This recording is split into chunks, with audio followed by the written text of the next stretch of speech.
livre qui regarde nos communautés. Un livre qui serait chroniqué par les chroniqueurs de la communauté congolaise, dont les plus brillants, par exemple, sont, il s'appelle Tonton Promo à Londres, mais l'autre aussi, une femme forte de caractère et d'intelligence, Bibi Wi-Fi. Donc, ces deux chroniqueurs ont pratiquement poussé le livre dans la communauté parce que les Congolais, les Camerounais et les autres se regardent à l'intérieur de ces livres. C'est la vie quotidienne, comment nous luttons, comment nous résistons et comment parfois dans nos amours, nous arrivons à des triangulaires qui dépassent les cultures que nous avons apprises en Afrique. Oui. Libangananga, libangananga, libangananga, ya TV5. Libangananga Alain Mabaku abwakinga o. Libangananga ebimi na TV5. Libangananga ebimi devant Mundele. E libanga oyo babwaki biso na Bibi Wi-Fi. Laura Tandase cadavere. Bakali cadavere. Mumbele cadavere. Mupasula cadavere. Marc Tabou, cadavre, tous les jaloux, cadavres, surtout dans Londres, les papas incendiés. Libangananga, ya TV5. Ramsès de Paris, les livres qui nous remet à la lecture.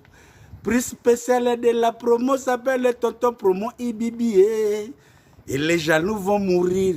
L'aura tendance, cadavre. Mupasula, cadavre, Popolo Mukelenge, cadavre, tout le monde, cadavre, Papi Mboma, cadavre, Bakali, cadavre.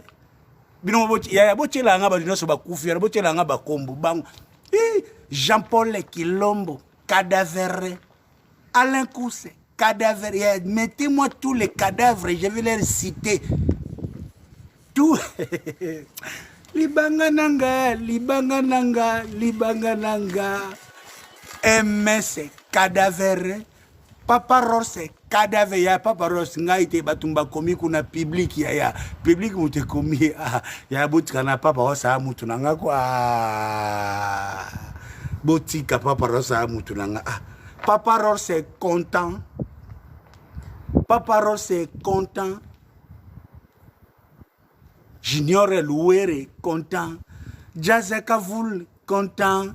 Gouvel Gaulois, content. Cigare Zola, content. Libangananga, ya TV5 na Bibi. Alema Baku, tu as tué la communauté. Grâce à l'essai Libanga, Serge Louki est content. Grâce à ce Libanga, Fefelela est content. Grâce à ce Libanga, Gisèle Tati est content. Grâce à ce Libanga, Nechapindi et Blaisebo, Maître Blaisebe quoi sont contents. Fiston Yoka célébrons. Ça, c'est le résultat du travail. Libangananga, libangananga, libangananga. Libangananga oyo ya TV5 Merci Ferregola. Merci tous les artistes qui ont fait confiance à Tonton Promo. Merci Samen Chitou. Merci, merci, merci. Merci tout le monde. On est ensemble. Libanga ya TV5 yo. Laura Tendance, cadavre. Mopasula, cadavre. Marc Tabou, cadavre. Prince Bakali, cadavre. Cadavre. Na Londres, liwa. Les plus brillants, par exemple, sont, ils s'appellent Tonton Promo. Zela, yaya, tout ce qu'on a makili, qu'on a nenga mabete, ndenge balobaka na mariage, muninga bali sepela, muninga bali. Toto Promo zu libanga sepela, libanga, yaya sepela fungula mutema ko. Nous avons avant boya live ne bandité. C'est quand on l'a tapoté yaya. Moninga zui libanga ya TV5 sepela. Moninga bali sepela. Le peko zala yo. napesaka conseil à travail bokanga nano elongi te surtout bato baa na Londres yo oza na Londres kosilika te l'autre aussi une femme. papa oza na Londres kosilika te kokanga kanda te yo oza na Londres kokanga kanda te Livre qui regarde. libanga TV5 sepela moninga zwi libanga sepela ya eza libanga yango bon toke Nos communautés. Un livre qui serait chroniqué par les chroniqueurs de la communauté congolaise, dont les plus brillants, par exemple, sont, ils s'appellent Tonton Promo à Londres, mais l'autre aussi une femme forte de caractère et d'intelligence, Bibi Wi-Fi. Donc, ces deux chroniqueurs ont pratiquement poussé le livre dans la communauté parce que les Congolais, les Camerounais et les autres se yaya bolimbisa ngai eza libanga ya français ngai moko funa sala yango vulgarisation na classe tozalaka soki bosali texte tobandaki koluka bamot difficile est-ce que na libanga na nga oyo ya TV5 ndenge elekeli devant mundele naloba ta libanga na biso na Bibi Wi-Fi nde eleki na TV5 na baoyo bazolanda avec tous les respects est-ce qu'il y a-t-il des mots difficiles on a qu'à faire comprendre wana pour après texte on a les mots difficiles dans la compréhension du texte tous ta compréhension de l'intervention d'Alain Mabankou na TV5 est-ce qu'il y a-t-il des mots difficiles s'il y a des mots difficiles écrivez on va expliquer pour libanga la on a lingi kutu te mutu à comprendre te on a ko expliquer les choses nana dévolé explication il y a livre une explication ya libanga nanga ah chroniquer c'est un mot difficile ah ok tu retenir chroniquer est-ce qu'il y a encore un autre mot difficile ici à l'intérieur de ce livre. Est-ce qu'il y a encore un autre mot difficile tout ça la compréhension du texte il y a toujours une classe chronique scientifique Tobandeli pour la meilleure compréhension hein Nos communautés. Un livre qui serait chroniqué par les chroniqueurs de la communauté congolaise, dont les plus brillants, par exemple, sont, ils s'appellent Tonton Promo à Londres, mais l'autre aussi une femme forte de caractère et d'intelligence, Bibi Wi-Fi. Donc, ces deux chroniqueurs ont pratiquement poussé le livre dans la communauté parce que les Congolais, les Camerounais et les autres se regardent à bon. Tu retiens carrément difficilement chroniquer. Ces deux chroniqueurs, ce livre est chroniqué par la communauté, par des chroniqueurs les plus brillants. Yaya, bolimbisanga ba cousin, la confrérie. Et là, c'était que boza ba chroniqueur était. Na lingala facile hein selon Alain Mabankou na ba chroniqueur tout les plus brillants et ça non ka brillant ya ça ka brillant tout chata brillant savon les plus brillants de tous les chroniqueurs congolais Tonton Promo à Londres les plus brillants Rosala na yon a 20 ans Rosala na 50 ans na chronique oko yambano Kofi oko yambano Félix Tshisekedi mais les plus brillants de vous tous siko eloko soko sepelité fozonga soko na TV5 est-ce que les baïsi mundele les plus brillants est-ce que mundele a discuté avec Bibi Wi-Fi qui est une femme forte. On a appelé on Mabankou à Bomissi. Fallait le avec une femme têtue. Il y a une femme forte. On a bébi sur Bibi Moutou, Bibi Rokoma sous têtue. Fallait pas le bamo on a femme forte. On chroniquait.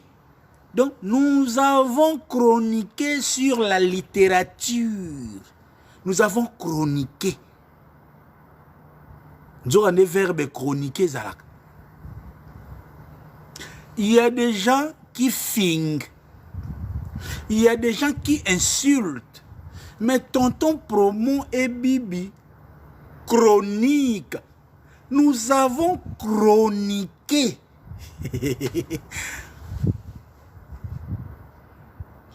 Popol Mupasula avait YouTubé.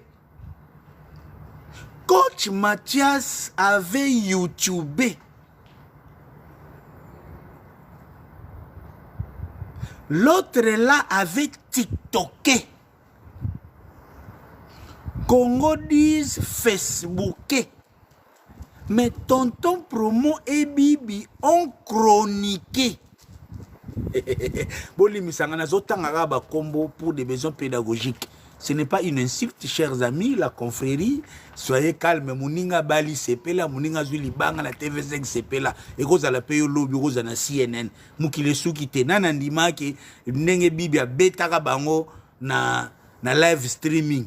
Les lobby ba beti bango sur na libanga TV5.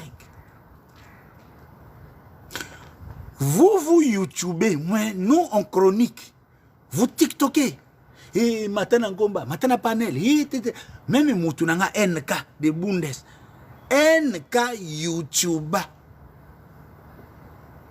Moi, non, je change mon noko et vimba ya sora zoloba, comme les Aranan. Moi, non, mon noko ne vimba sora zoloba, oh, a warrior wana oh. Wa zora troya. Moi, non, mon avim sa mon noko na TikTok boy. Comment les nan? New nani? News de TikTok. Voilà. New analyse avec TikToké. Ça c'est TikToké. C'est-à-dire vous prenez une photo, c'est que mais Tonton Promo a chroniqué. Donc chroniquer, c'est-à-dire c'est entrer dans les fonds de la matière, voir la forme, les fonds, thèse, antithèse et faire la ne bozomo na bibi waifa mupasu la linga ya kota makamba géographie to zuye to tangisie journalisme et lelo analyse et kende 18 000 vues. Donc il y a au fini muteme bo solo lié na boane na mayele. Nous chroniquons. Ça, c'était presque les mots difficiles. Il n'a pas ces explications. Il y a verbe chroniqué. Wana Isaku Tulikambu Yaninite, Maître Blaise Beko Yoyebi, champion olympique. Serge Louki. Gisèle Tati, Mama Versace, Motema ya Prince Jiklo Winner. Yoyebi Bijou Tati Nenge Zalakasikoyo. Pour célébrer Libanga de Wendo à Bébé Chand, de Léopold II à Fachi, jamais un chroniqueur a été dédicacé na TV5. Ce que ça bouillinga vidéo. Na lobité ngam na banda chronique. Ba 20 ans na bino et longwete. Ba 35 ans na bino et longwete. Ba 40 ans na bino ya chronique et longwete eza nango. Mais seulement banda ou banda chronique. Est-ce que ici aux libanga devant Mundele, bando botama, et aux libanga devant Mundele, et puis na TV5, chaîne analogique, ils ont un câble, ils ont internet, près de 10 millions de spectateurs, il y a un brillant chroniqueur, Tonton Promo, il y a une dame de fer, Bibi Waifa, qui ont chroniqué sur les livres Ramsès de Paris. Ils ont amené ces livres à la communauté congolaise, une communauté dédiée au Mutakala de Wata, une communauté dédiée au Peni de Papimboma, une communauté dédiée au Mutakala de Manuela Kitoko, Yadekulaka Kitoko, Manuela Bravo, une communauté dédiée, impliquée dans les Mutakala, il est le Cambodge qui met le soy lui-même, une chronique. Donc, il y a toute une communauté moko ya pétage où même les pasteurs devant la chair, on lui envoie la vidéo de Manuela Kitoko, pasteur d'église. Azotuna, est-ce que ça kaka moko? Dans la degré communauté. Pasteur d'église, batindeli mutakala ya Manuela Kitoko ako dekula, ako balula. Manuela Kitoko pesi papa mukongo, avandi liboso, abandi kokoma, afunguli machine, moteur, daka, 4-4D, balula. Manuela, balule, Manuela, Papa a commis Zoba, oh ya Manuela, Manuela, ya Azobalula, tiki tiki tiki. Pasteur à lobby, c'est seulement 55 secondes. Pasteur a discuté, à mon service ya Manuela, et l'équipe m'a cassé tellement pasteur à lobby, c'est seulement 55 secondes. Il n'y en a pas d'autres. Dans cette communauté, yo yé la bango livre, ya français. Tout ça sur la terre, nous avons amené ces livres à la communauté. Et là, je n'ai même pas besoin de votre trophée du FOAT. 2025, meilleur chroniqueur, meilleur communicateur, meilleur marketeur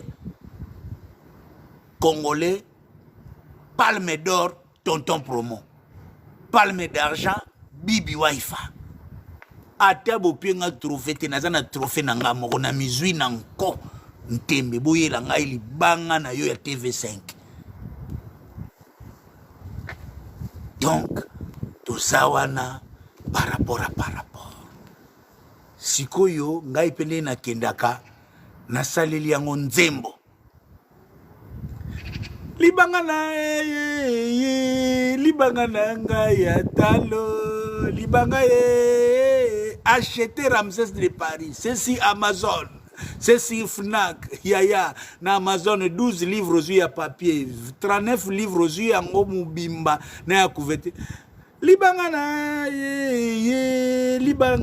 ya TV5, libanga na libanga na yaya libanga na ya talo yaya, libango yoko. Tala nanenga mabete libango yo eleki libanga ya concert à Kofi na ING Arena. Papa Rolls Popol Mukelenge bozwaki libanga na ING Arena. Oui, Kofi aza légende, c'est une grande star. Ozwi libanga na concert ezalaka, mais libanga ya TV5 par un écrivain devant Mundele. Nzabatika bana yote anga balingaki babu ma promo balingaki babu ma promo toko lala toko kanisa promo na bibi toko lala ayaya bino tala ya o penana ndimi lelo chanjambi cha muntu yaya oya batu silaka baolinga bakunda tonton promo.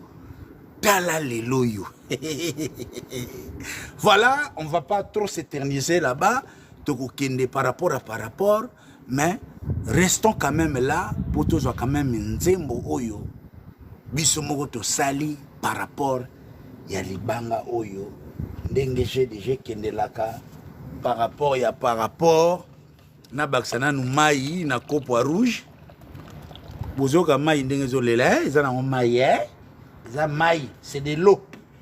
L'eau potable, de l'eau. De l'eau potable.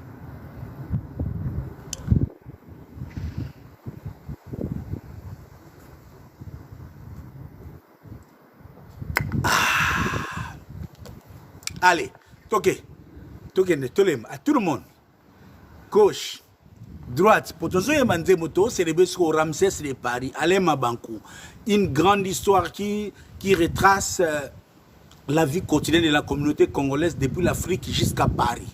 Avec les grands personnages, Béra de Prince des Amunda, livre disponible na Fnac, na Amazon, achetez-les pour na makamle. Allez, toquez.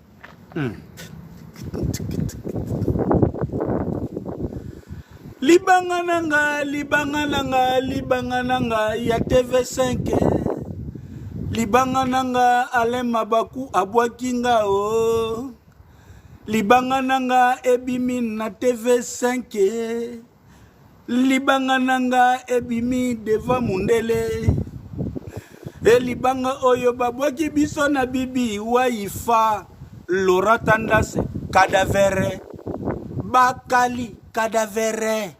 Mumbele cadavere. Mupasula cadavere. Marketabou cadavere. Tous les jaloux cadavres, surtout dans Londres, les papas incendiés. Libanga nanga, ya TV5. Ramsès de Paris, le livre qui nous remet à la lecture. Oh. Prix spécial de la promo s'appelle le Tonton Promo IBBA. Et les jaloux vont mourir. L'aura tendance, cadavre. Moupassoula, cadavre. Popolo Mukelenge, cadavre. Tout le monde, cadavre. Papi Mboma, cadavre. Bakali, cadavre.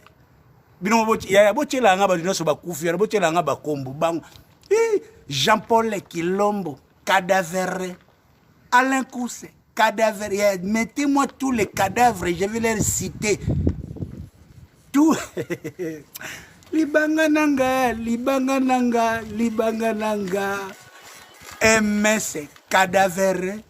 Papa Rosse, cadavre. Ya Papa Rosse, ngaite batumba komi kuna public ya. Public mute komi ya botika na Papa Rosse amutu nanga kwa. Botika Papa Rosse amutu nanga. Papa Rosse est content. Papa Rosse est content.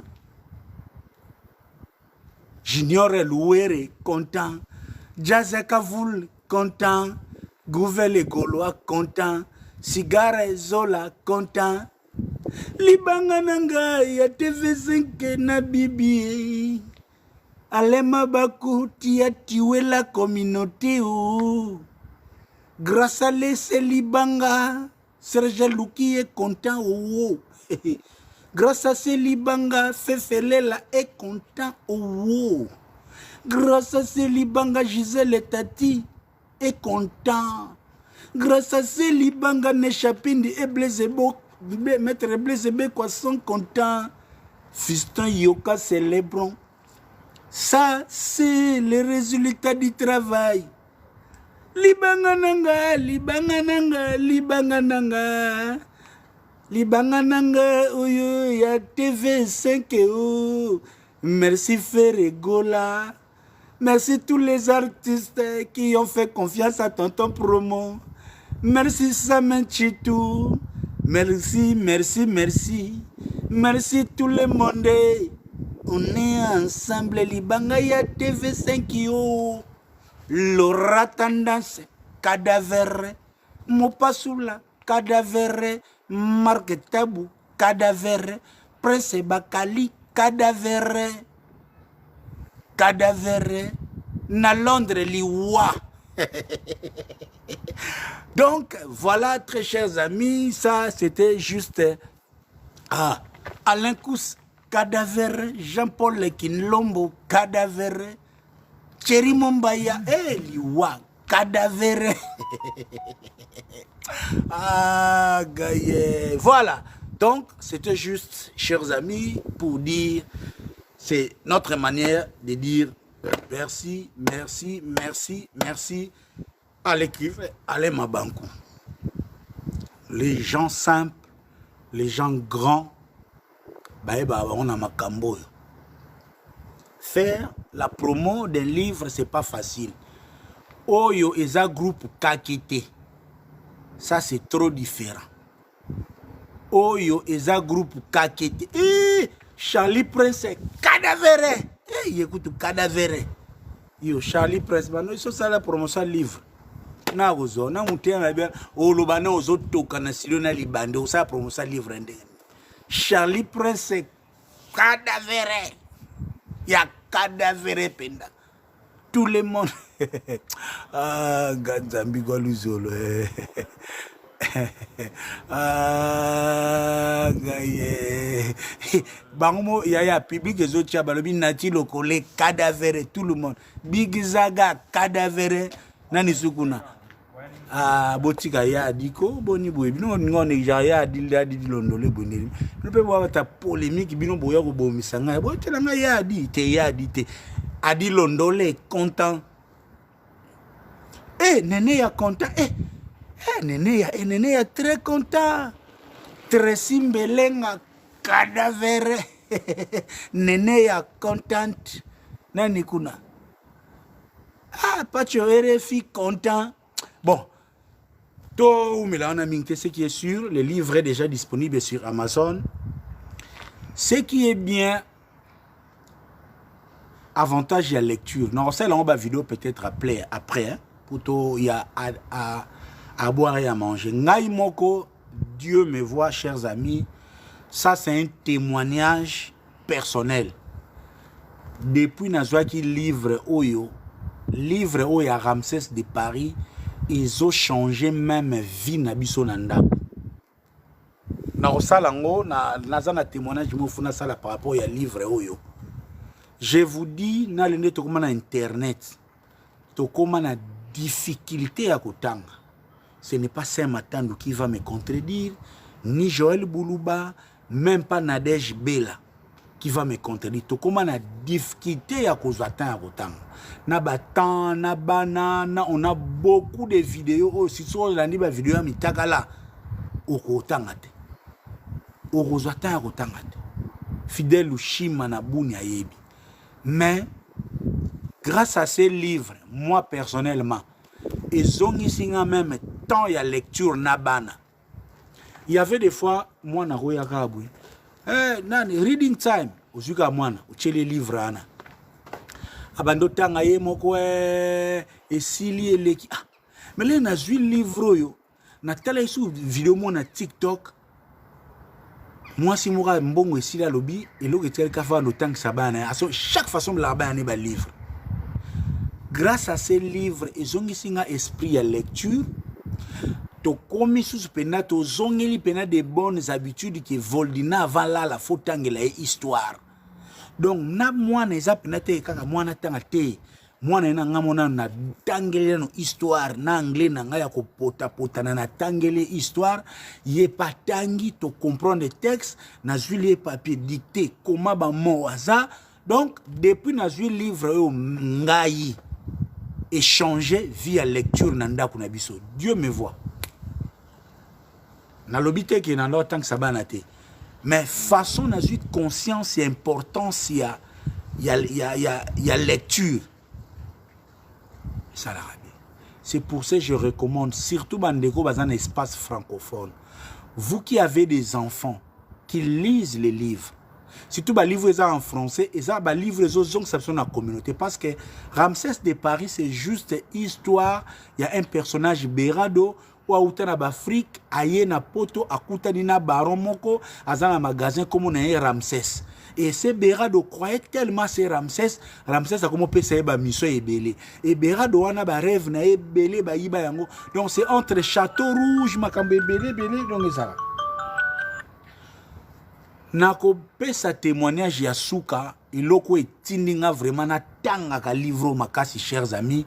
Nazolo bango lik mutambula yazo yoka Alain Sikiti ya kontedinga te Pascal Chioka, Robert Kinsona, Edo Bila ya Jalu Merita. Non, par exemple, moi, mon pied. Et le livre, ça, n'a mon importance à livre. Derrière, Miko, les gars, ils boyent, tous contravention. Contravention, on a, tous les gars, ils foutent en ligne, ils foutent en ligne. Tous les gars, ils foutent en téléphone, ils foutent en ligne. Alors, bien, n'a qu'un vraiment, hein, ah, tu bien, en cancer. Na kene na kanso na biso na bureau na commune na biso na yeba pourquoi paiement ou ezoleka te na kena futa na commune yaya na kena moni mulongo moko bat bateleme belenga pe na koti na mulongo banda na teleme na mulongo ah mulongo ni tezo bouger pe na telemi ah elle moka par réflexe na bina tala na mir na mupandi na mupanzi pena ba commune bango déjà for payment don't stay in the queue, go forward to the machine donc pour dire na linga bien en français pour na ba oyo baye ko futa ba paiement ko telema na mulongo te kende tout droit na machine bien na nini futa paiement na machine so na kanisi soki 20 minutes on a lekisa ki na mulongo nazotala ba air fallait na kinasa na makamususu nzoka ne na droite na ngai kaka ba tchena bango communiquer notice de tolobaka na nglawa tout ça parce que to komi ko perdre importance ya lecture lecture ezate ke pour danger ça d'abord pour na kobongisa orthographe na yo pour na compréhension okende côté mo babili bulu eza liboso soko tanga kite rodinda netinga na umeli na commune 20 minutes pour na droite na tanga kite nzo asi balobaki ke surtout na poto awa nyonso eza makambo ya kotanga eloko esalika na poto ko balakisa biso comment faire l'amour de tram na ba chambre tozalaka déshabiller, écarter les jambes, fait descendre la culotte, salabou eloko ezali yangana tout ezoke ne presque na bécrit tozo perdre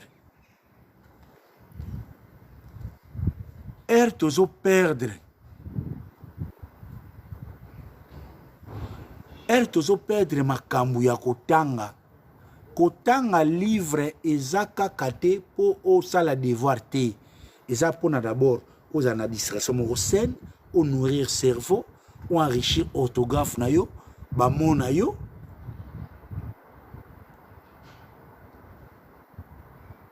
o enrichir makambo ebele et puis yo moko yani parce que ton matato kita lecture et cosilate. Donc voilà tout ce que je pouvais dire par rapport il y a livre oh mais avant na kene musika to na sona live mulai na ngana matsabi biwa pendant 10 minutes après ça peut témoignage na comment elle de son côté elle a vécu cette gratitude de la part du grand équivalent Mabankou que nous allons recevoir incessamment bibi wa ifa pe sana témoignage na après je vais passer à autre chose pour et ça la moi bien par rapport à parole na yo na ba madi m si tu n'as il y a on a tous les gens réputés intellectuels on a un sombi livre oyote boye ba que vous êtes méchants et vous avez trahi l'intellectualisme. Ici je m'adresse à Nadège Bella, à Solange Matandou, à Saint Matandou, à Nikia Matandou. Quelqu'un comme Saint Matandou, ngale na ya poto sikana kota nanda on na kuta mini bibliothèque. Ngana ya na poto na kota banda on na kuta na ndaku ya Saint Matandou mini bibliothèque très important.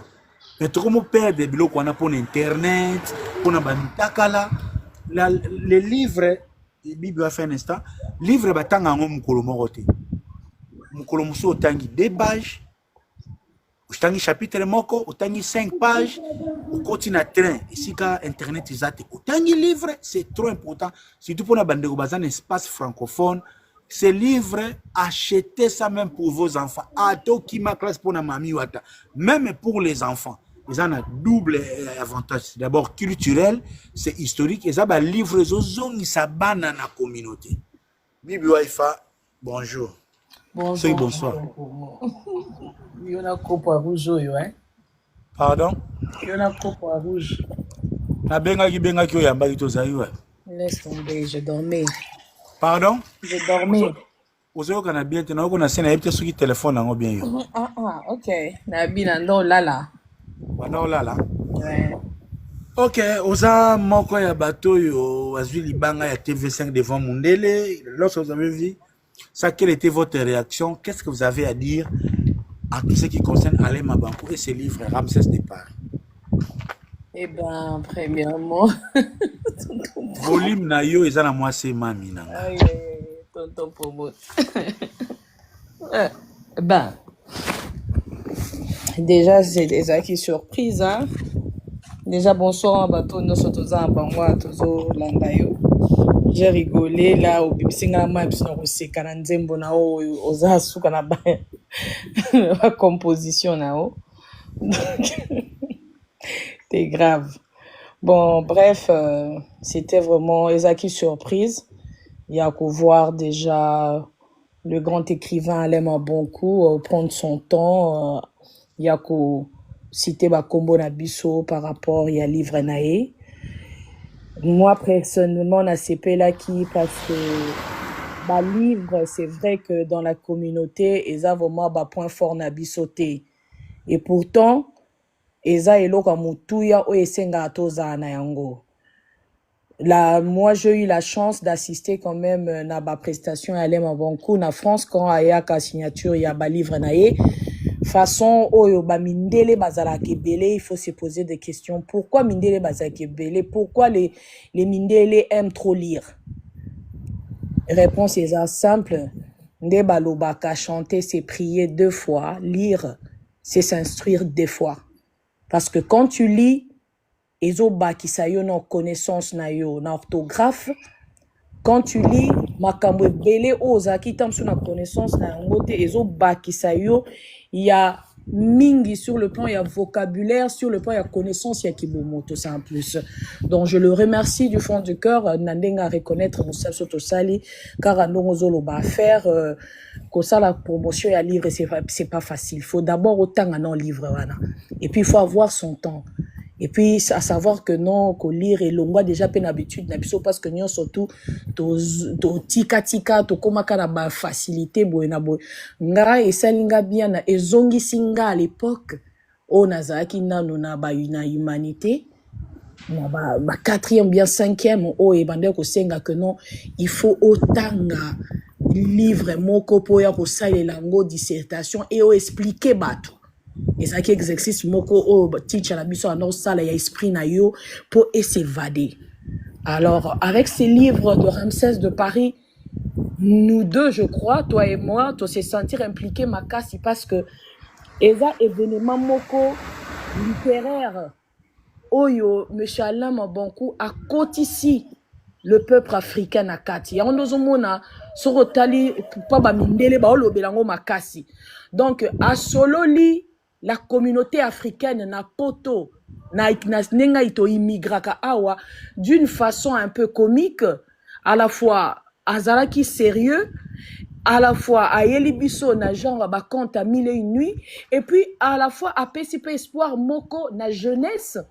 Et pour finir koloba que non tout c'est pas ce qu'a na pototé, mais il suffit juste au planer au tal et la vie dans ton monde illusoire ou bien dans tes rêves, tu peux y arriver. Donc, eza événement littéraire, il y a Makasi, l'artiste, monsieur l'écrivain Assali. Et puis, il faut voir que non, ces remerciements, c'est quand même rare, déjà quand même. Il faut se les dire, Aza, un grand monsieur, Azana Batu, et belé, Azana Bango.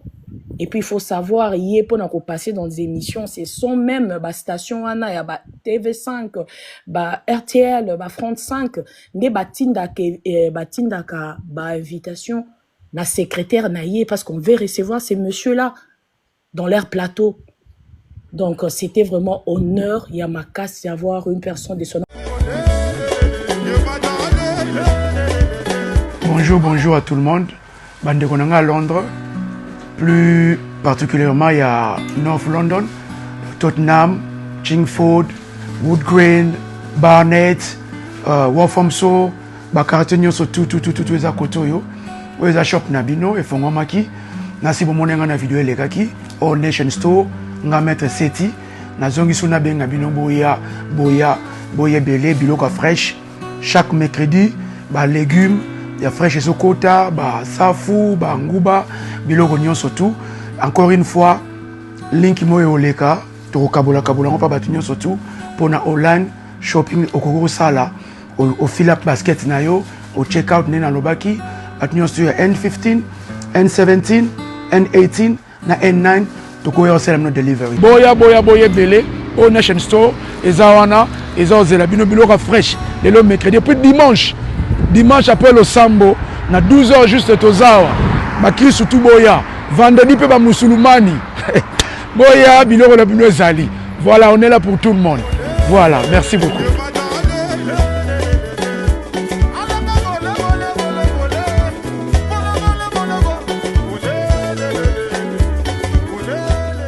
Envergure, reconnaître exploit Nabiso par rapport à ma livre. Vraiment, merci beaucoup Bibi Waifa. En 1 ou 2 minutes, qu'est-ce que vous allez dire à tous ceux que vous aiment?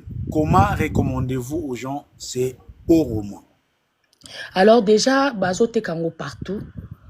Na bateau baza partout dans le monde, na Amazon ezali, eza facile so bitka Ramsès de Paris comme il aura libosé zobima parce que na niveau ba vente eza mobondo, il faut le dire. Eza vraiment mobondo et puis à part ça, na Fnac eza nango. Eza hernia surtout wana, c'est vrai que une partie qui est épuisée, mais moussou c'est côté déjà na stock tellement ça se vend comme des petits pains. En tout cas, allez-y, achetez ça. Ngana comment on l'a nango na chevet nangai ya mbeto. Ndenge tonton pour moi lobi livre batanga ngo tous les jours te. Livre ezara muke muke moi chapitre moko malembe et surtout que okomona esprit na yo ozomona ça t'arrive otanga livre ozo seka or biso to bosana ki un peu moi ba manière wana ya kozala nango alors c'est une façon ya kozongisa biso pe na kikala na biso à l'époque oyo tozalaki livre eza nango juste de quoi tuni c'est combien eza na version normale je crois eza entre le 18 na version olingi pe na fiche nango tout etonde biso toza nango eza 21 €. Donc 21 € dans le 25 something like that, peut-être là, il y a poste. Donc,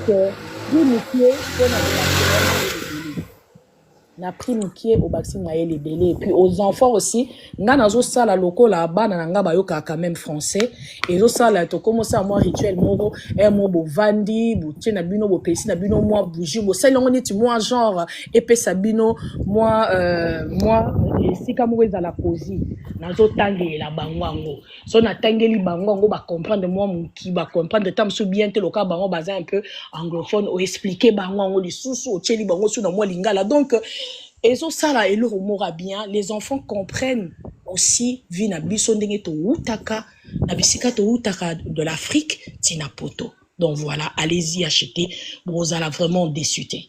Moi je me retrouve et puis c'est ma bonne manière ndongo lobby le fait juste de lire en tout cas c'était ma habitude auto bosanaki et je crois pas que tu m'as dit Anne qui pas me comprendre na libérer pour na niata na bonga le dia pour na sujet très sensible. Vas-y, on évacuer les femmes et les enfants. Donc, évacue-moi. Donc, on a souka awa Gauloise rester connecté. Pourquoi des temps morts? Fallait presque mort. Pourquoi faire une annonce pas de dates en Europe?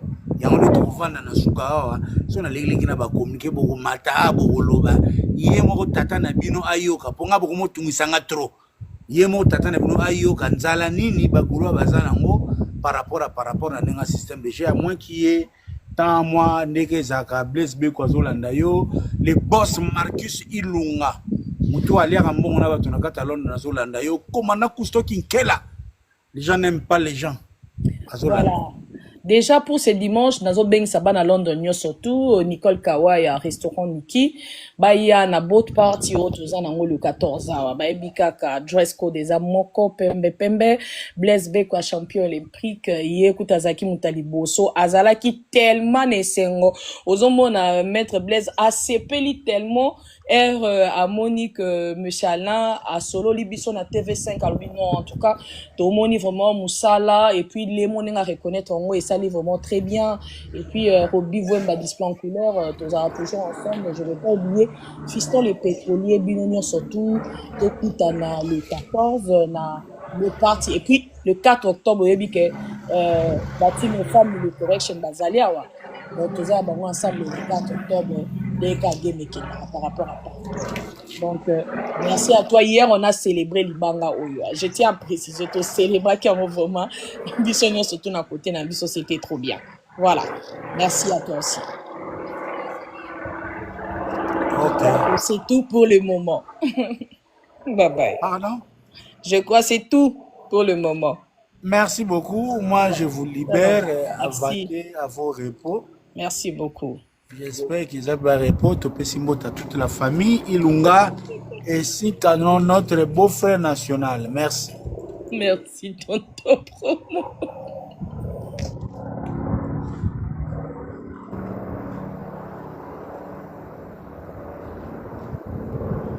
Sorry. Voilà. Enfin, donc, tout le monde live, l'absolu cantonal loba. On est à la première partie, na souka na matavma ba Gaulois, to loba, faire les goals à Zobeta les 20. Où on a échangé des limités, c'est qui est une très bonne chose. Démonstration à Mobondo, qui par rapport. Mais dans un système de jeu, beaucoup de Gaulois se sont plaints auprès de moi. Tonton promo, ça papa élevé, ça papa élevé. Tout comme match à Batuna Souka, tout, border si jeune main. Dès tout dans la paix généraliste, tout le monde a abordé. quelques questions d'actualité. Donc, les campagnes échangères na tchéango, côté Asuka, le temps, les tourmatapoto s'exprimer nengi, jeu de chez Kendaka, par rapport. Na banda wapi, Maman Biliabel, Tolobaki déjà, on informe le monde entier que Maman Biliabel se porte jusque-là par rapport à médecin, santé n'a maîtrisé. C'est vrai, concert où ils ont prévu les 20 Oyo, ils ont le souhaité, ils ont reporté. Ils ont reporté, Maman Biliabel, je pense que les lundis ou les mardis, tôt le matin, Bazala qui na course vers l'aéroport de Njilipo, soi-disant Baya Poto, ils ont connu un accident, na ba version Otoyoki. C'est vrai, mais ce qui est sûr, il y a une dame qui est passée chez Franck Stemaï qui nous a dit que le chauffeur et Maman Biliabel à Monaki débassi Liboso, Alinga qui a dévié Bango après ça d'accident. Est-ce que Zala qui bassi il y a solo, to Zala qui bankuyu, c'est lui-même, il m'a yebi, Erwanape, 5 heures, to yebite, na Jules Sana, Maman Biliabel, ba utaki wapi, toko yebate, yango skongana lo baga. À un moment, la chronique Ango, nous avons beaucoup de chaînes à Kinshasa. On a un ça, mon ami Landry Bat. Tout le monde a une chaîne et bien ça. Et Matakoun Sende TV. Et ma belle TV. Et Nini. Et Nini. TV. Bah TV belle. Maman Biliabel Azakana qui ça. Il faut creuser l'information. Un journaliste, c'est un curieux. Et vous nous laissez maintenant à la merci, il y a Kokanissa, il paraît qu'on s'y posait.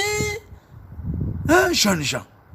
Et quand on vraiment n'a pas bête bolimbisanga, il y a un air moko na regretté l'absence ya Karine Mokonzi na Kinshasa. Franchement.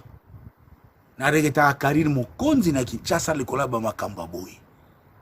Po nata normal makamba boy le ka accident salamaki donc Karine Mokonzi alingaka kita to ngato ba chauffeur wana to linga même to yeba Gilles Sana na Maman Biliabel ba utaki wapi po ba sala accident.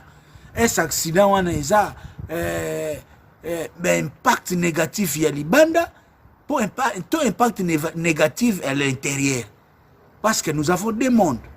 Nous avons des bitumba. Tous en bitumba intérieur et bitumba extérieur. Maman Biliabel aux en voyage, aux en concert. Bon, vol les aïki ernini. Bah vol les soit porté aux amis après-midi. Bino vous savez accident à 5 heures, soit disant destination aéroport d'Enjili. Bon, nazo ngota bongo, c'est vrai bon aéroport. Mais après bon utaki wapi. Jeune Sana, azaka simple manager, to aza aussi consolateur. Yango tozolo baka na yesabine logo moko bomonata papa Hervé elokwana wera na fere bazanga ngo mingi papa Hervé pesa teke nazo kotela opo lobi bando sala o bisala sala wera na fere bazanga ngo mingi. Quand vous avez des grands concerts, il faut aussi la même jeune jeune ezaka ya koliate jeune ezamia ya kolala na mabele jeune ezapia mkolem soso beta suma tolote. Donc, il faut sacrifier l'eau comme ya vie na yo. Tout le monde a l'air sur wera soka na concert à munene à tiki mbetu. Faire soka na concert à munene à tiki mbetu. Maman Biliabel osa na concert accident na yebi kosa na passe. Et ça mi soki entre les tôt les matins. Ba faut les arapoko. Bo utaki wapi. Jini sana. Na bengi jini sana 4 fois yambité. Était sona benga Franck c'était même takuta na bango mais nazolo bananenge ya hypothèse je suis en train de me poser 1001 questions parce que je n'ai pas de réponse. Les pauvres médias, pauvres presse tozanango, personne ne fait des descentes pour trouver Nini. Mais c'est que si tu es que Maman Biliabel, c'est l'accident, concert à l'effet, la Madeleine, ils ont reporté, elle se porte quand même bien, les médecins ont maîtrisé la situation, ils ont créé au fil de l'évolution à Makambundenge, ils ont par rapport.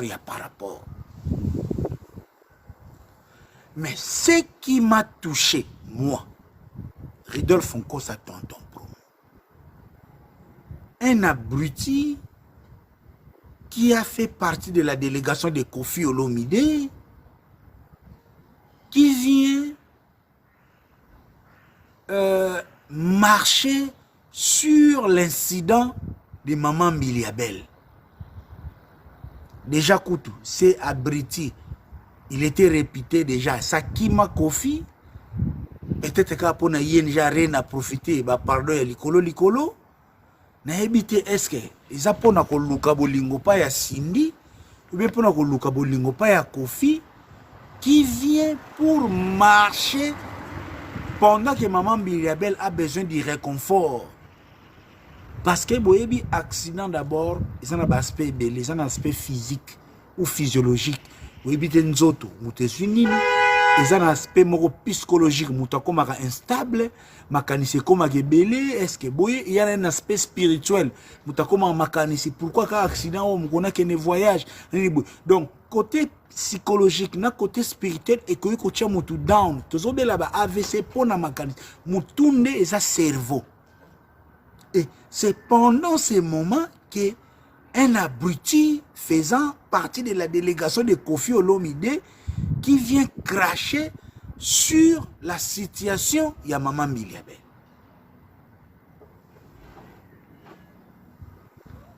Franchement, bon, musique on est par rapport, je souhaiterais vraiment que ce soit un acte très isolé de la part de l'Abriti.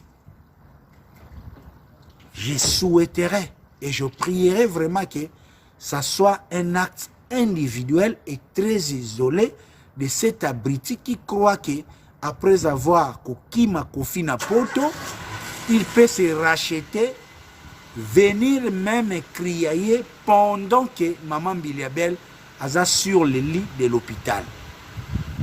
Je le souhaite ici. Parce que dans temps normal, la musique est en concurrence. La musique est en la place de gloire. Mais la musique, la gloire, les réussites, les trophées, les couronnes ne nous fait pas une exception à l'humanité. Yango to se blaka na baturuko la ba Alain Mabankou. Il est grand, mais il sait être humain. Alain Mabankou fait n'attend no so bacha qui écrivait à l'écran TV ça ba chena na ye espoir sur la paix va bisoter. Mais il s'est fait humain. L'humain, c'est être créé par Dieu qui croit à un être supérieur, qui a un devoir de solidarité envers l'autre humain. L'humanisme. Pour Namboka Nabiso, on a rappelé bien. Namboka Nabiso tozwa Jibem Pianasala accident. La première personne à arriver dans l'hôpital, c'était Weranson. Pendant qu'il était répété, adversaire, il y a JB. Tous ont été ennemis. La première personne à arriver, l'air Jubé Pianasala accident, c'était Weranson. Bon, on a pu te éviter, il paraît. Ayaki ayeba, ceux qui peut qui s'est wenge, ceux qui peut les gorodo ba melaka, et gotika la panani. Wana ne batu balobaka, batu la spiritualité. Mais comme des humains, Jibin Piana a connu un accident. La première personne à arriver, Weranson. Ça, on appelle ça l'humanisme, au-delà de la concurrence, au-delà de la diversité. Tout le monde a payé. Gigola Koufa, Fali Poupa. Même si c'était critiqué, mais à présenter ma condoléance, n'a fait rigola. Na matanga ya Gigola, tout le monde Fali Poupa à présenter ma condoléance, n'a fait malgré tanga Hervé Salara Banini.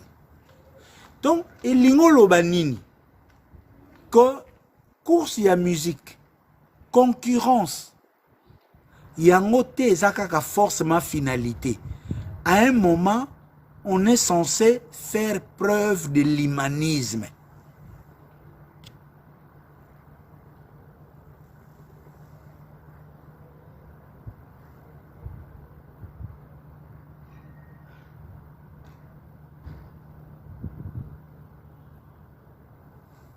On est censé faire.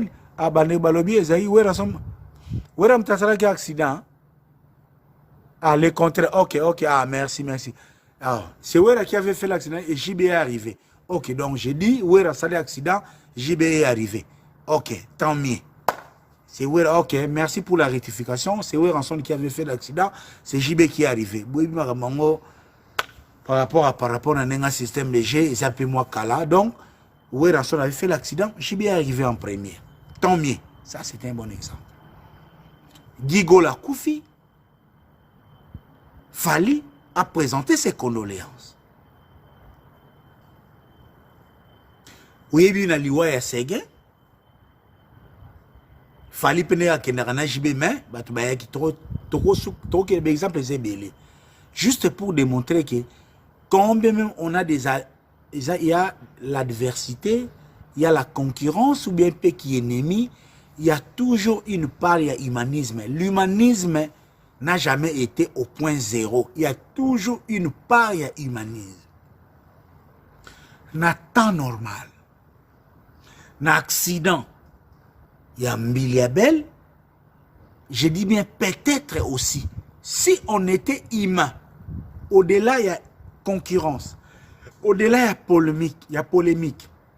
La première personne qui appellerait Maman Mbiliabel pour la réconforter, ça serait Cindy Lecker. Je suis dans les conditionnels. Na temps normal. Pour musique, je ne maîtrise pas tout. L'homme c'est ça, kachaka, ça m'a mingizile, ba mama mingizile, to éviter. Moi je parle naba humain. Je parle pas makambo, oh, Mbiliabel a fundagi kofi, aboma libala na ye, polémique, tout les cas période où Maman Mbiliabel comme légende féminine, il y a musique nabiso, et Cindy Lecker comme l'une des prodiges, oh Lelo aussi, asa active, mieux que Mbiliabel. Ça fait deux grandes femmes, diva congolaises, Moko azana une histoire, Moko azosana une carrière Cindy, et que Cindy petit abinaki na ING, abinaki en tenant compte de Maman Mbiliabel. Donc, le meilleur message et réconfort à Maman Mbiliabel, si ça sortirait de Cindy Lecker sur le plan humanitaire, humanisme, dans la musique, dans les plans humanitaires comme des humains, parce que les humains ne sont pas des animaux, même si nous sommes tous des êtres vivants, ça viendrait de Cindy Lecker. Mais déjà que nous ne sommes pas humains pour poser ce genre d'actes, et c'est dans cet environnement, un membre et la délégation, il y a Kofi Olomide, qui vient cracher sur la douleur de Maman Mbiliabel.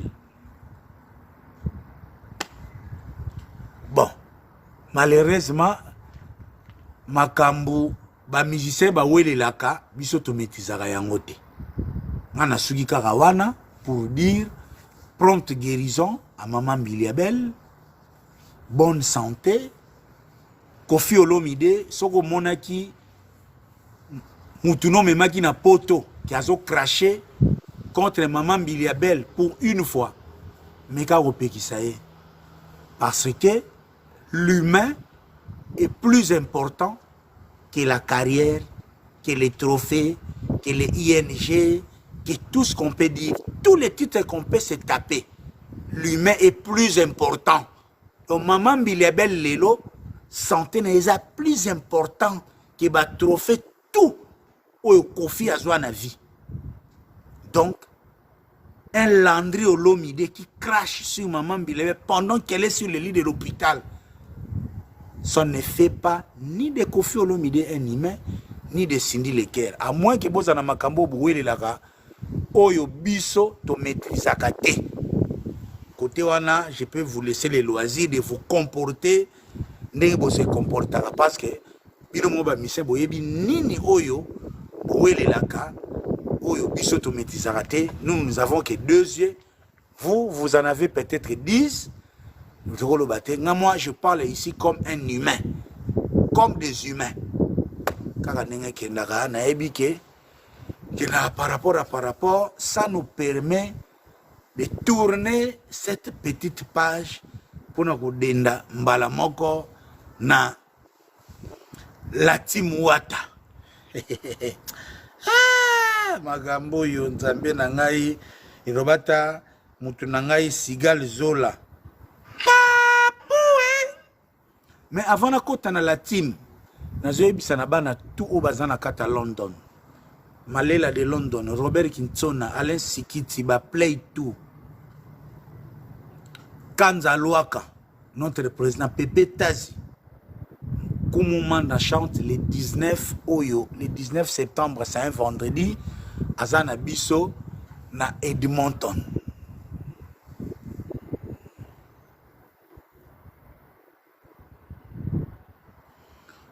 Donc, le 19, vendredi 19, Tozawana na Edmonton, Grandou Lena Koumoumanda chante grâce à Jean-Marie Loutete, Tozana na ba play tout n'engagé de Kendaka.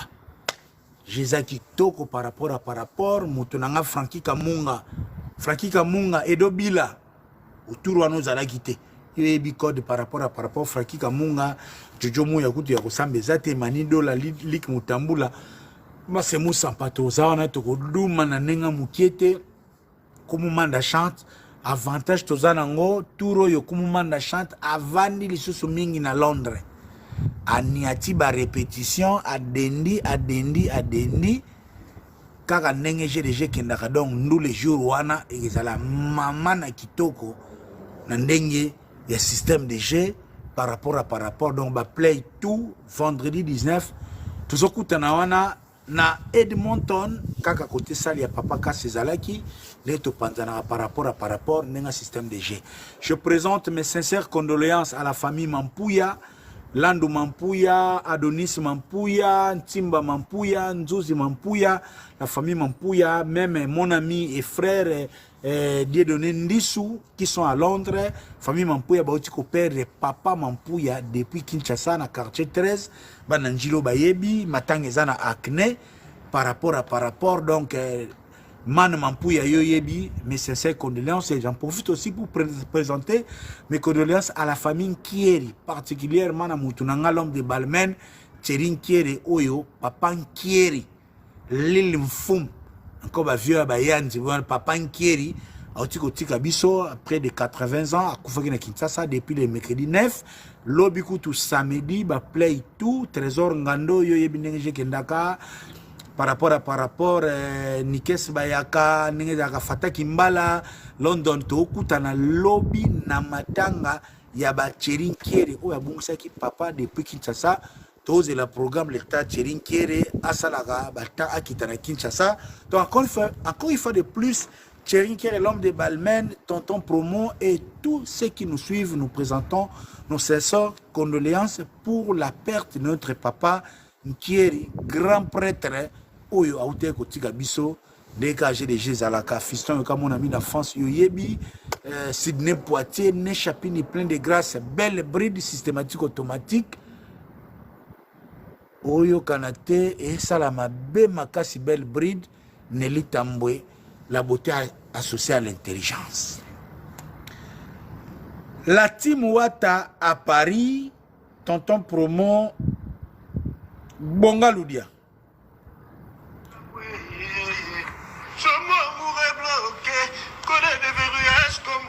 Mich Kangalou chante.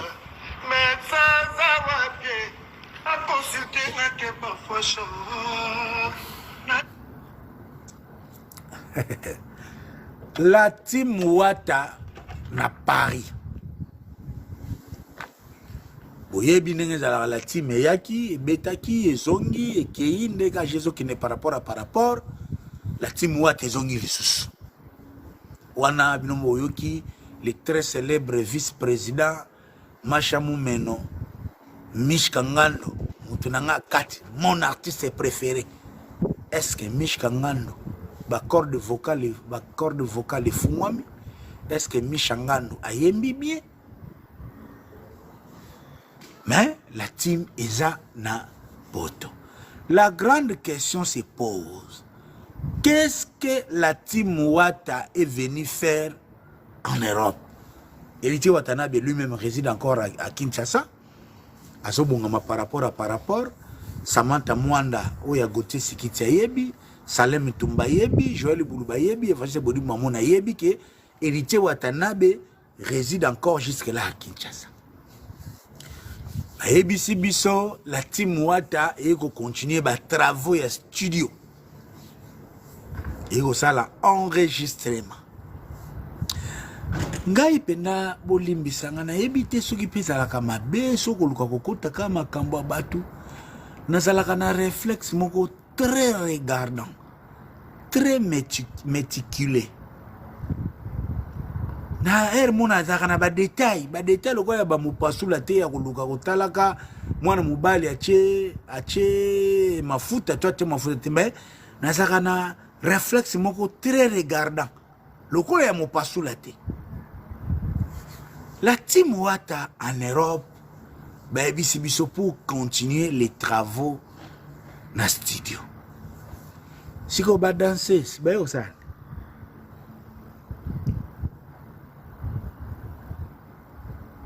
Danseuse, travaux studio. Ayo ça. Katale ya kuyemba lisusu.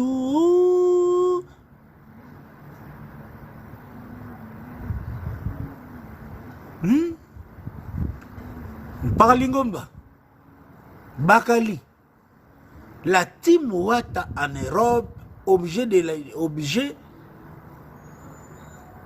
qu'on enregistre dans le studio. Danseuse.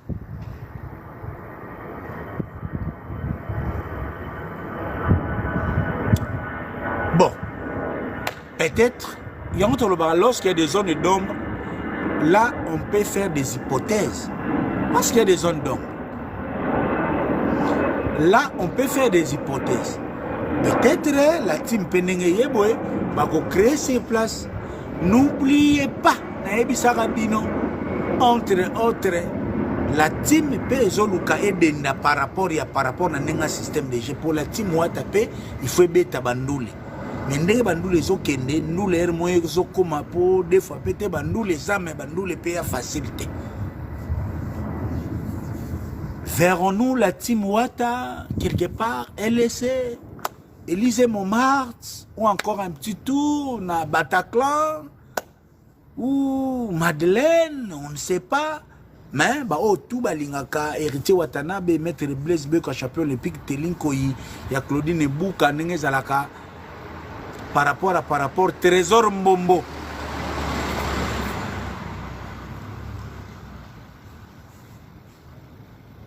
Ndenge zala kaka batu pia basongi il paraît la team Wata s'entend la destitution de Vital Kamerhe prenant son envol s'envola à Paris en regardant la situation de loin. Wana il paraît.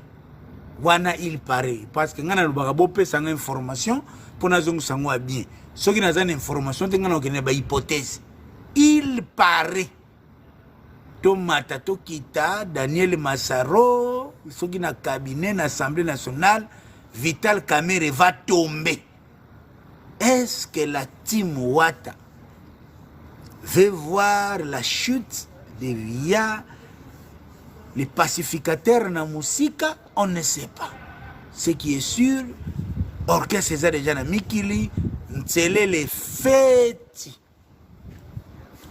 Mishka fêtes, avion nan koyemba mukie, avion belé. Ntsele les koyemba mukie, avion belé, Mishka koyemba mukie, avion belé fêtes. Donc nous avons kendewana par rapport. Et Gauloises, bateau bonyoko makabo mituna kame comment un vice-président comme Mishka aza musicien mais comment yaka ko finga ya boye impolitesse enfin nazwi pe l'une des raisons où esalaka Mishka a tomboke la G7 na ba Gaulois il paraît Mishka Ngandu azalaki na fiancé na ye, fiancé yango ya pembe, nzoto kitoko, makolo kitoko, menteur kitoko, evanda. Fiancé azalaka na limete. Mishka azoko yapa ya fiancé azoko laka, omoni, vous voyez, je vais vous marier, ngana latimi, soki lelo wata kufi, ngam tu na ko remplacer, zala calme. C'est pendant ces moments que Mishka Ngandu roulait derrière sa copine Yapembe que G7 ba kabula qui est copine nae. Ah, c'est jaloux qui. Ah.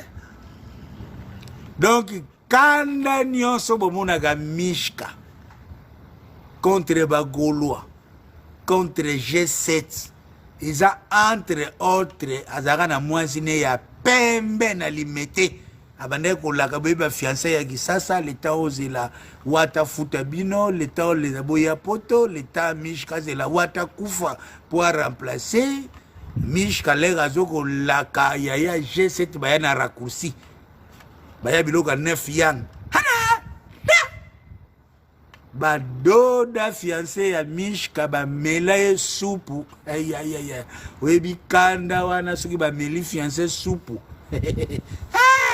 Ba kabula Mishka. Donc démarche ya Mishka contre G7 et ça d'abord na donc revanche na personnel. Tellement que limité. Aza leaderité, musique eza muke, il dépend de Wata. Donc Mishka nenga yaka wana esacha marqueur. Assigné marqueur, alata singa rouge lokola Rambo, a kota guerre, bo mata bo kita. Boko zala kaka na guerre na Mishka po makambu bo sala ye, bo kabula ye fiancé ya pembe. Yango na mituna, oh, ba musicien nyonso bazebele na latine. Pourquoi kaka muntu moko mutu yaka kotelemela ba Gaulois G7 basimba bakende bata. Donc vaut m'écouter valider na ye fali mais ah le na bien. Yango nako ah. Donc Mishka boki parana bino yete. Azana kanda ba kabula e mwasi ya pembe fiancé.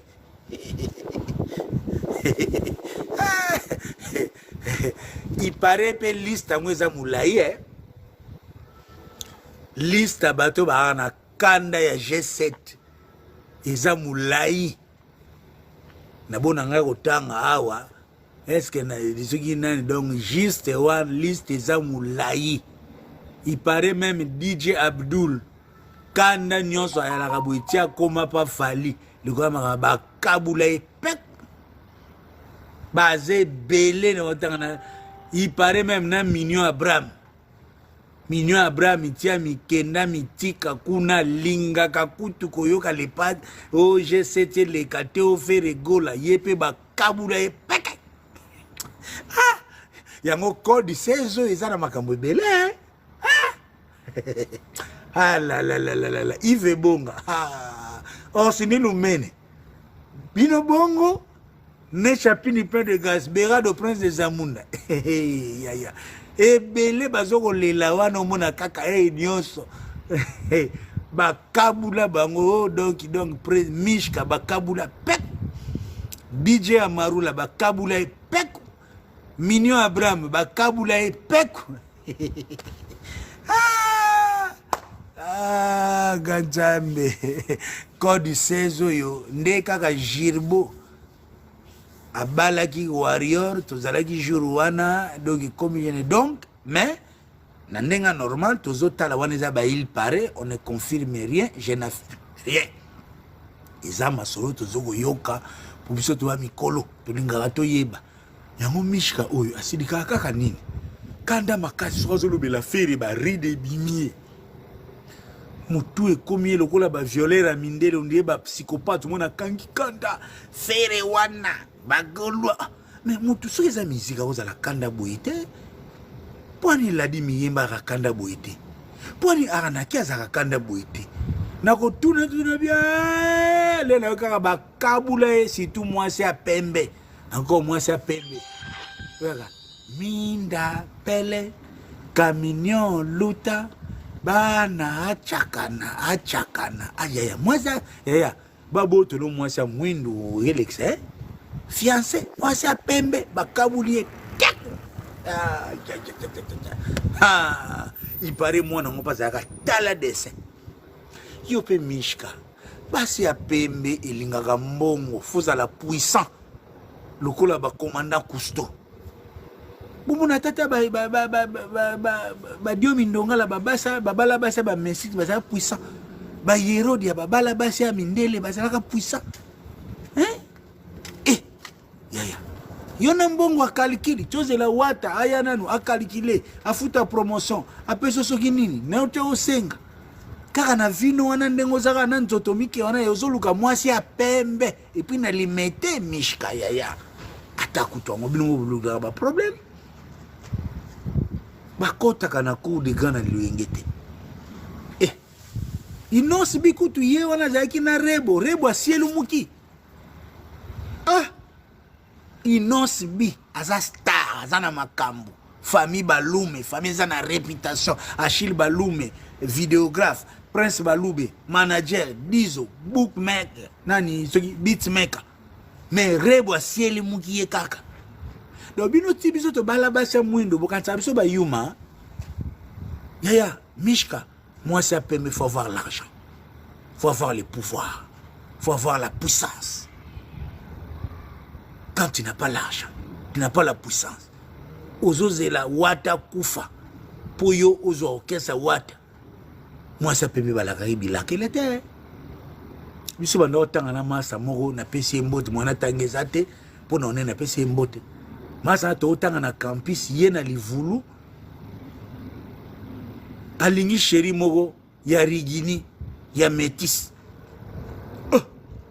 moko sona ketala bango na tongo boy tuzanga boy na kuti na sheri ya métis ya rigini na tongo bazoli ya mikolokoto ya nzungu bazoli ya bidorma Nathalie bonleka tokeletsina fsie mon pote yaya ndimelanga na za kukuju yaya ba poso oyo elingaka pasi te elingaka explication te mwasi ya métis ya rigini na tongo bozoli ya bidorma bango baza batu na tongo raisin dessert salami ya nini ben moussa azana mafuta mususu fe uta Londres mafuta mususu fe uta Poto yozo meme na vie achelanga teti te tata Redolphe bonga na bana yo loba kaka ngana loba okay yaya mugomsu ye moka benga ngapesa nga raison métis a cielo muka na maboko yaya métis a cielo muka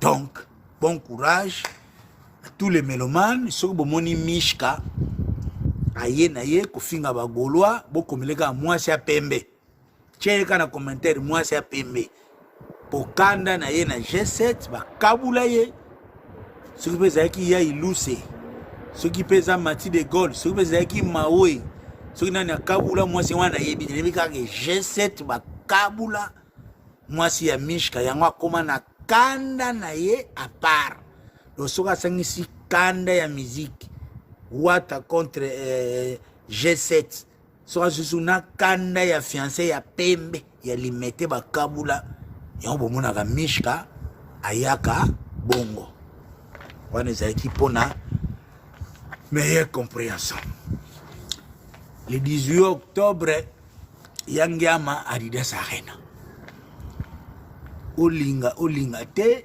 ata koswana ezali ata matata ezali to kopotana mais ce qui est sûr catégorie D épuisée bientôt yangiama akofungula salle na deuxième configuration. Wana eza réalité, toyesaka bino basali tout babanda yango na configuration première. Donc oyo touti kuna ti lelo tozala na première configuration. Première configuration ezokotoboka. Donc avant les 18, soki yangiama a réussi bana maison me bana wenge bato balinga lisano baye ba bendi ticket catégorie wana première configuration etoboki bafunguli po nazolo ba mikolo keba ba technique ya ba réduction ya basale komi lelo ko diviser ça les aga ridoté to komi na ba podium ya pine nga nzambe nga munoko yo na kokufa nga nzambe